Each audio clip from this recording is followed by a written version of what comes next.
So let's throw out a couple of honorable mentions to jack it up to 10 and get a couple more in there as well. So let me go first because I technically didn't have a number one. Or I said my number one at two, or when you were saying your number two. Anyway, so one that I'll throw out as an honorable mention that almost very nearly made my list. I cut it out for Island of Lost Souls because I think Island of Lost Souls is more science fiction, but they're close enough. You'll see. Curse of Frankenstein, 1957, Hammer. It's a horror movie, but it's also science fiction. It's Frankenstein. Frankenstein's inherently science fiction. Peter Cushing is amazing. Most of the cast in the movie is, again, except for the love interest. I feel so bad for actresses in this time period. They were just given nothing to do, you know? Like, except stand around and just look pretty and maybe sad, you know? Yeah. So there's a lot of that, but it's a visual spectacle, right, bro? I mean, it's a visual just so much going on. It's an incredibly unique take on the Frankenstein mythos and on the Frankenstein aesthetic. It's not just a retread of the Universal stuff. It's a lot more small scale because it's set more close to when the original book was set. It's set in the 1800s, so everything is kind of smaller scale. It feels a lot more kind of linked to the original real-world science that inspired Frankenstein. Like, you know, there's a lot of Darwinian evolution in it. There's a lot of, like, kind of, you know, early surgery, anatomy. Aesthetically, it's a brilliant movie. And story-wise, it's a very interesting take on the story. It's very different. You know, you've got Frank. It basically takes place in one set, you know, or the house at the very least. And it's a lot more about Frankenstein as a baron and as kind of a political figure than it really necessarily. It's about kind of the conflict between that and him as a scientist. Like in the original book, like his communal ties to the town that he grew up in as a baron is so like in the background. Like the monster kills all his family anyway, so he has nobody left to kind of connect him to that anyway. But in this, he's all that's left at the beginning. His family died somehow. I don't really remember. And it turns out that his cousin and he are like betrothed. That's an awkward part of it. That he marries his cousin. So that's certainly something that's not great. Wasn't it that way in the book as well with the cousins? No, I think she's adopted daughter. Pretty sure. Oh, okay. I don't think they're cousins in the book. I could be wrong. It's been a long time since I've read the book. But in the movie, they're cousins. But also just performance-wise, you know, Peter Cushing is great. Great. He's amazing. He's great. Because he manages to be charming and likable and kind of relatable while also being just in a complete monster, like a total piece of shit. Christopher Lee is really good as the monster. Very different take on the monster. He plays it as kind of a... He's also good in everything. What? I said, when you mentioned Peter Cushing, I said he's good in everything, and then Christopher Lee, I said he's also good in everything. Yeah. Just very different take on the monster. He plays him as kind of a... He plays him the most, I feel, as walking corpse. You know? A lot of the different versions of the monsters, they do the kind of rage thing. This version of the monster, very little of that. He just kind of wanders around and just looks confused. And that can be kind of boring, I think, to some people, but I find that just really sad. Makes Frankenstein look worse, and that's part of the point of these versions of the story, of this version of the character, is that he's the villain. Like, he's the bad guy. He's the monster. Right. There is no one Frankenstein monster in the movies. There's a different monster every movie. And he's the consistent monster. His characterization gets changed up from movie to movie. Like in some of them, he's a bit more heroic. Like in Frankenstein Created Woman. I don't know if you've seen that one. He's definitely a little bit more likable. But in this one, he's kind of a total bastard. But yeah, it's great. It's fun. Again, it's kind of short. Visually, it's a spectacle. It looks incredible. It's a Hammer movie from the 50s, so of course it's got that visual punch, but it's incredible. I love it. It didn't make my top 5 because I think that not all of the cast works, And story-wise, it's very simple. I wish there was more to it.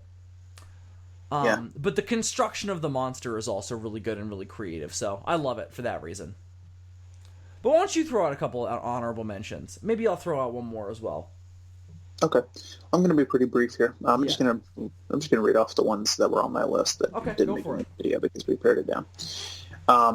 The Alligator People, as I said, it was originally going to be my number 5, but I booted it out for War of the Gargantuas. I'm not going to say much about it because we were planning on doing a video on it at some point in the future. But it's a really fun movie, and Lon Chaney's amazing in it. We'll do a video on that at some point. I had The Thing from Another World, which we already talked about at length. I had the original 1956 Invasion of the Body Snatchers. Great tale of I had that on here too. It's a great tale of Cold War, paranoia. I also always love the trope of one sane man versus a crazy world, where the crazy world is telling him that he's crazy. Like, that's always compelling, and it's done really well in that. It's another one of those classic sci-fi movies that almost feels like an extended episode of The Twilight Zone. Yep, but it also feels like a Doctor Who episode, where instead of don't blink, it's don't go to sleep. Yeah, it is very Doctor Who-esque in that way. And the other two I had on my list were 1954's Them, Giant Flies, gotta love it. Love the sound design in that movie. I was always incredibly creeped out as a child. Yeah. That's ants. They're not flies. Did I say flies? Yeah, you said flies. Oh, fuck that. They're giant ants. Gotta love it. This Anyway, is a crossover between the fly and them. Wonderful sound design in that movie. I remember as a child I was always really freaked out by the sounds that they made. Yeah. You remember the sounds that they made?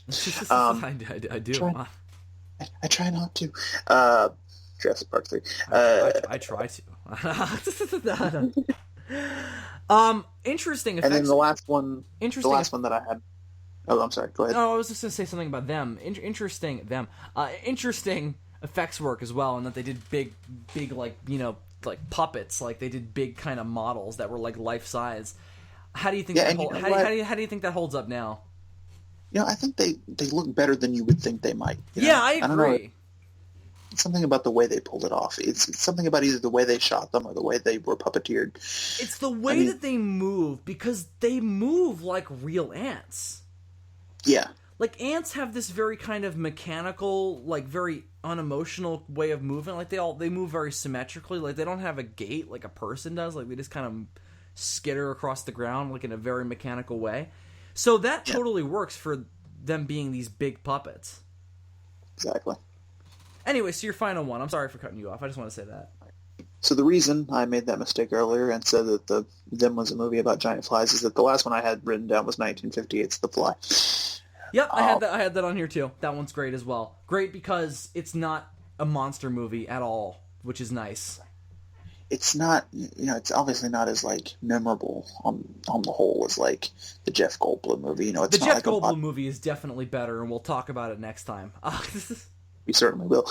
It doesn't have, that whole body horror David Cronenberg thing going on for it, but what it has is just a really interesting concept. It's very unique for a 50s sci-fi movie, and also a great, very Twilight Zone-esque twist at the end.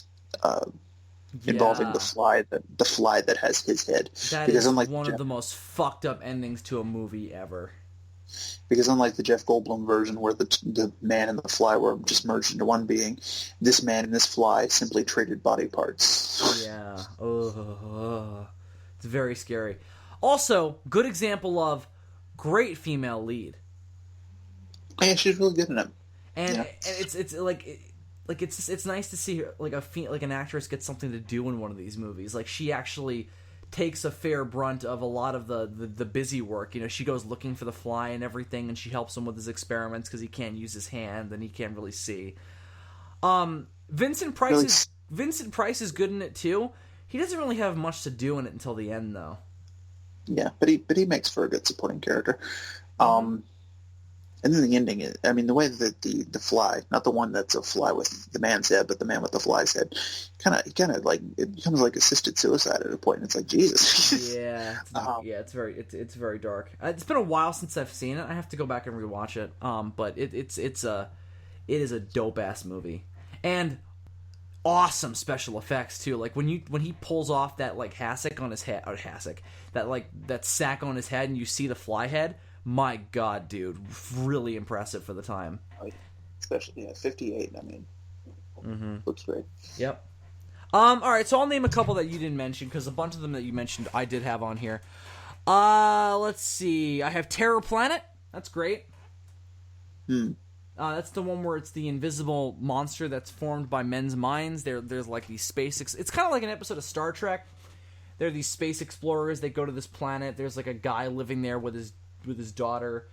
There was some ancient civilization that was living there before them, and before the movie before they got there, and they're studying that, and this creature comes from there, and it's maintained by the nightmares of men. It's really interesting, very kind of like, it's very very kind of abstract for a fun kind of for a fun monster movie, because that's what it is. It's a fun science fiction action movie. But there's a lot of big ideas in it, and it's closer to Planet of the Apes than I'd say it is to like Day the Earth Stood Still. It's really fun, good special effects, good big ideas, great cast. It's really great. What else do we have on here? Oh, I think that might actually be it. I think I might have just had Terra Planet on here. Yeah. Everything else we've mentioned already. So yeah, that's actually going to do it then. Oh, there was one more that I didn't have written down on my list. God damn it, Dylan. Nope, it's too late. No. This wouldn't have made my top 10 list anyway, but there's a really interesting and fun science fiction movie from 1976, so it just barely comes before Star Wars, and that is Logan's Run. Oh, okay. I didn't get the chance to watch. I meant to watch that before we did this. I didn't get the chance. Yeah, I don't... It's not as good as a lot of the entries on my list, and I don't love it as much as a lot of the entries on my list, but what it has going for it is a really neat concept of this world where, like, people don't live past, like, their 30s, and that's, like, engineered that way, like, they sacrifice themselves at a certain age, so nobody knows, like, what aging is like, and it's just this really interesting future world that is worth checking out if you're into, you know, different future dystopias, back when future dystopia movies weren't all teen angsty. Yeah. And I will definitely give it a watch at some point. But yeah, no, it's one of those ones where it's like, it's got such a specific place in pop culture, and everybody, it's so iconic that it's one of those movies where it's like, you almost feel like you don't have to watch it because it's talked about so much and it's so iconic. But I will definitely sit down and watch it at some point. It's one of those movies, the first thing I ever saw of it was it being parodied on Family Guy once, and then years later when I actually saw the movie, I was like, this is that? I don't even know. I think I just heard people talking about it. And they were talking about doing I didn't know there was a TV show at one point. I think there was at one point. I think I caught like a second of the TV show at one point. That was my first exposure to it. I don't know. I just remember the TV show was my first exposure to it.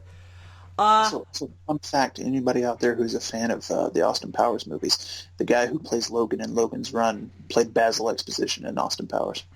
Well, there you go. One last one I'll mention then, connected to Logan's Run, because it's got a similar thing. Westworld, 1973, I think? Michael Crichton wrote and directed that movie, dude. I mean, I was astonished that I didn't... It. Yeah. I was astonished I didn't like it. I was like, my God, this has the potential to be amazing, and it's not bad. It's just, I just didn't enjoy it. It's too of the time. It's too slow. There's not. It's recently been adapted. Not enough of a plot. Apparently, the TV show is amazing. I only watched the movie just to get a groundwork so I can go watch the show at some point, but it's got a lot of really interesting ideas in it. The whole idea of a theme park where there are these different kind of there are these different like pseudo realities filled with androids where you can live out your fantasies. It's incredible. It's fascinating, and the intricacies of how it works is also very interesting. It's a pseudo Jurassic Park in every way possible. Yeah, it's like, very much a precursor to Jurassic Park. It's pretty much like Jurassic Park, but more low key. Did he only write it as a screenplay, or is it also a book? I don't think it's a book. I think it's exclusively a screenplay. But it's also like, it's written as a parody of the Western film genre. I mean, Yul Brynner is basically playing the character he played in The Magnificent Seven, just gone crazy. crazier, I guess. But there's a lot of really interesting ideas to it. Like there's an idea of like, you know, there's prostitutes who are androids, and one of the main characters sleeps with them, and it's like, well, how do I feel about that? And he has this like existential crisis about it, and then he just decides that he loves it, and he's totally on board with it. Also, good example of a movie where there's a misdirect as to who you think the main character is going to be. Because at first it seems like it's going to be James Brolin's character, but then he gets killed like a half hour before the movie ends, so it turns out to be the other guy who's not nearly as likable. But anyway, it's got its moments, but it falls apart like halfway through, and the ending isn't nearly as interesting as the beginning. But I've really got to pee, so why don't we wrap this up? Dylan, this was good fun. I had a good time. It was. We had a fucking bunch of fascinating conversations. I think this went really well. Yeah. Hopefully it comes through as well in the editing process when we have to work around all these fucking technical glitches. Yeah, we did stop and start several times, so we'll see how that comes out in the editing. But we'll be back with you real soon for part 2, where we do our top 10s, each of our top 5s that will make up 10 sci-fi movies post Star Wars, which I think we gave you some previews of what might be on that list, but yes. Should be some surprises along the way as well. I already know my number 1. It's just a matter of filling in the other spots. I know ones that'll be on there. I don't know where they'll fall. We'll see. But until we see you then, kids, I'm Bill Worster, a.k.a. Zazubaar. I'm Super DM64, and I can't believe we didn't put Doctor Who and the Daleks on the list. Oh, how astonishing. What a forgotten classic. Good night, or everyone. the sequel. Oh, even better.